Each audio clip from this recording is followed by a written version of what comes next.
ሰላም እንዴት ናችሁ? እንግሊዝኛ ቋንቋ ለጀማሪዎች ክፍል 4 ነው። የቋንቋ የቃላት ክምችቶቻችንን ከፍ እያደረግን እንገኛለን። በኤስዲ 1 ደግሞ ኤስዲ እንግሊሽ 1 ላይ የንግግር ልምምድ እያደረግን እንገኛለን። ሁለቱንም ቻናሎች ሰብስክራይብ በማድረግ ትምህርቶችን እንድትማሩ እንዲሁም ልምምዶችን እንድትለማመዱ በዚህ አጋጣሚ እጋብዛችኋለሁ። ጀማሪዎች ዛሬ በክፍል 4 ከ61 እስከ 77 ድረስ ያሉትን የእንግሊዝኛ ቋንቋ ቃላት ክምችቶቻችንን ነው ከፍ የምናደርገው። ከዚህ ቀደም በተለያዩ ክፍሎች ከክፍል 1 እስከ ክፍል 3 ድረስ ባሉት ከ1 እስከ 60 ድረስ ተማምረናል። በዛሬው ከ61 እስከ 77 ድረስ አንድ ላይ እንመማራለን ማለት ነው። እስቲ ወደ ትምህርቱ ከመሄድ በፊት እስካሁን ከተማርናቸው ትምህርቶች ውስጥ ምን ያህል እውቀት ጨብጣችኋል? የምታስቡትን ነገር ኮሜንት ስር ላይ አስቀምጦልን፣ ይሻሻል ይስተካከል የምትሉትም ነገር ካለ ኮሜንት ስር ላይ አስቀምጦልን። አሁን እኔ በቀጥታ ወደ ዛሬውና ወደ ክፍል 4ቱ አልፋለሁ።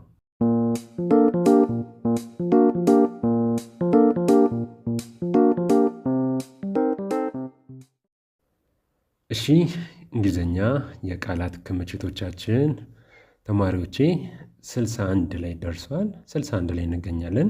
ከዚህ ቀደም ካላያችሁ ገብታችሁ እንድትከታተሉ ጋብዛችኋለሁ። አንድን ሳታዩ ሁለትን ሳታዩ 3 ሊሆን ስለማይችል ማለት ነው። አሁን ክፍል 4 ላይ ነን። 61ኛው ነው። ጥያቄ መጠየቅ ስትፈልጉ የምትጠቀሟቸውን እንመልከት። አሁን ከዚህ ቀደም ከሰላምታ ጀምሮ መሰረታዊ የምንላቸው ድርጊት ገላጭ ቃላቶችን እንዲሁም መሰረታዊ የምንላቸውን ስያሜዎችን ተመልክተን ነበር። አሁን ደግሞ ጥያቄዎችን እናያለን። ከዛ በኋላም ደግሞ እናልፋለን። 61ኛ ላይ የምናገኘው መሰረታዊ የሆነ የእንግሊዝኛ ቋንቋ ጥያቄ የምንጠይቅበት ዘዴ ዋት የሚለው ነው። ዋት ምን የሚለው ነው። ከተለያዩ ቃላት ፍሬዞች ጋር በመግባት ብዙ አይነት ጥያቄዎችን ለመጠየቅ የሚያገለግለን ነው። ዋት ማለት ምን ማለት ነው? ከዚህም በኋላ ለጀማሪዎች ትምህርታችን ላይ እንዲሁም ደግሞ የኤስዲ እንግሊሽ 1 ላይ በምናስተምረው የልምምድ ክፍላችን ላይ በደንብ አድርገን የምንጠቀመው ስለሆነ ዋት ማለት ምን ማለት እንደሆነ እወቁ።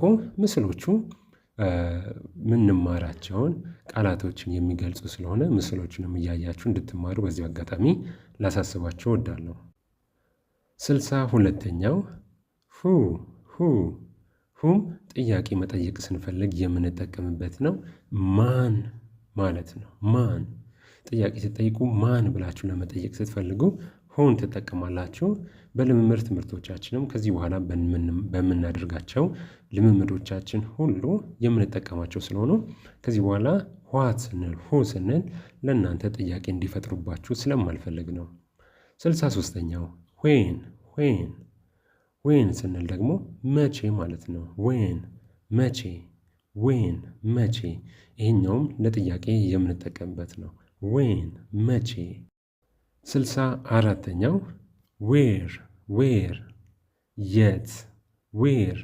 የት ማለት ስንፈልግ የምንጠቀምበት ነው። የት። 65ኛው ደግሞ ዋይ ለምን።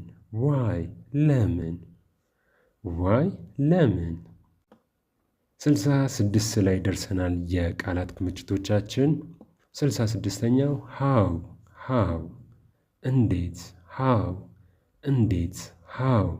እንዴት።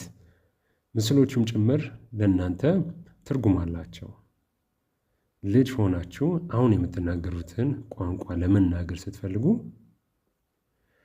ምስሎችን እንዲሁም ደግሞ ሰዎች የሚናገሯቸውን ንግግሮች እያዳመጣችሁ እነሱንም ደግሞ እናንተ እየተንተባተባችሁ በምስልም በንግግርም ለማስረዳት ስትሞክሩ ነው። ያንን መሰረት በማድረግ ነው እኛም ይሄንን ያዘጋጀነው። ልምምዳችንም ላይ ኤስዲ እንግሊሽ 1 ላይ ያለው ይሄኛውን ነው። ከምስል ጋር በተጨበጠ ከምስል ጋር ከእንግሊዝኛ ቃላት ከትርጉም ጋር እንዲሁም ደግሞ እንዴት መናገር እንዳለባችሁም ጭምር የሚያሳይ ነው። ዊች 67ኛው ነው። ዊች የትኛው ብላችሁ መጠየቅ ስትፈልጉ ነው። ዊች የትኛው። ዊች ሁለትና ከዛ በላይ አማራጭ ሲኖሩ ዊች ትላላችሁ። የትኛው። እሺ ጥያቄ ምንጠይቅባቸውን የጥያቄ መጠየቂያዎች እነዚህ ናቸው። መሰረታዊን ለዛሬ እነዚህን ካየን ይበቃል። የተወሰነ ነንበሮችን ደግሞ እንመልከት። የተወሰኑ ነንበሮችን እንመልከት። ጀማሪዎች ነንበር ቁጥሮች ማለት ናቸው። ዋን ስንል አንድ ማለት ነው። አንድ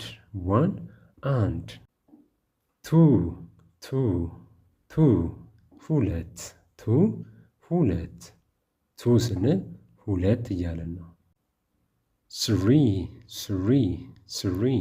ሶስት እያለን ነው። ሶስት አራት ማለት ስንፈልግ ደግሞ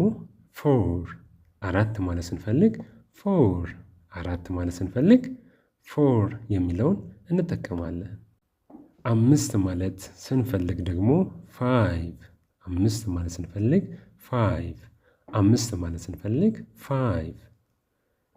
ዛሬ ቁጥሮቹን የምናየው እስከ 10 ድረስ ነው። ሁሉም ነገር ስርዓትና ሂደት አለው። በአንድ ጊዜ ሁሉንም ቁጥሮች አንቆጥራቸውም። ከዚህ ቀደም የሰሯቸው ስለ ቁጥሮች ብዙ ቪዲዮዎች አሉ። እነሱን ትመለከታላችሁ። ይሄ ለጀማሪ የቃላቶች እጥረቶቻችሁን እንዲሞሉላችሁ ስለሆነ ሁሉም ነገር በክፍልና በቁጥር የተከፋፈለ ስለሆነ ወደፊት መምጣት ያለብን ላይ እንመጣለን። ዛሬ ግን እስከ 10 ድረስ ብቻ ያሉትን እንመለከታለን ቁጥሮችን። ስድስት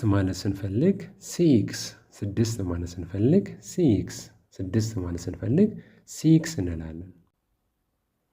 ሰባት ማለት ስንፈልግ ደግሞ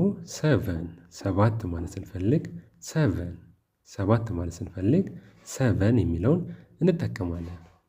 ስምንት ማለት ስንፈልግ ደግሞ ኤይት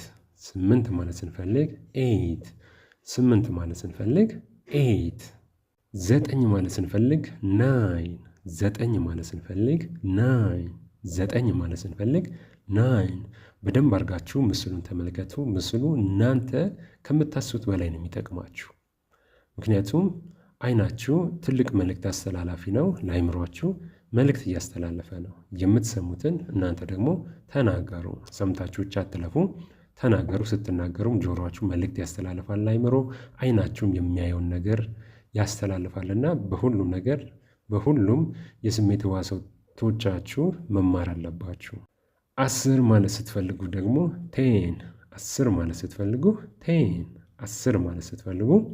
ቴን እሺ 77ኛውን የቃላት ክምችቶቻችንን ዛሬ ያጠናቅናል። በቀጣይ ከ78 እስከ 96 ድረስ ያሉትን በክፍል 5 ትምህርቶቻችን እንማማራለን። ጀማሪዎች ሁሉም ነገር የሚሆነው በጊዜ ነው። ከአንድ ጀምራችሁ የቃላት ክምችታችሁን 77 አድርሳችኋል። ከዚህም በኋላ እንቀጥላለን። እያንዳንዱን ግን በደንብ መረዳታችሁን እያረጋገጣችሁ ሂዱ። መስማቶች አይደለም ተናገሩት፣ መናገሮች አይደለም ምስሉን በደንብ ተመልከቱት።